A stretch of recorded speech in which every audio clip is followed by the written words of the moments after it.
Right now I am at Rodia. Rodia is one of the villages in Crete, in Heraklion. It is 6 kilometers or 5 kilometers away from the center of Heraklion, and this place is amazing. If you have never been to this place, you should try and you should come to this place, because this place is not just about its village. This place has beautiful tavernas to eat. They are cooking very high quality local food, and in the same time we have few monasteries that you are definitely going to enjoy being there and seeing those places. So I will take you next there. But see, look at this. If you just come to this place,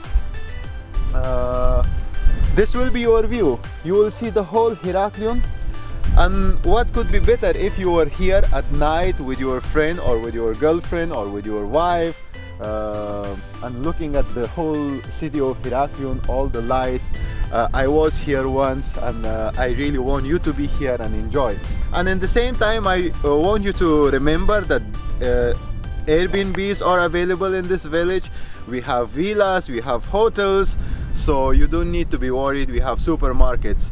So from here we will take the street and we will go to the one of the most famous and strange monasteries in Crete, which is called Savatiana. So this is the road. We will go there and I will show it to you with the drone footage.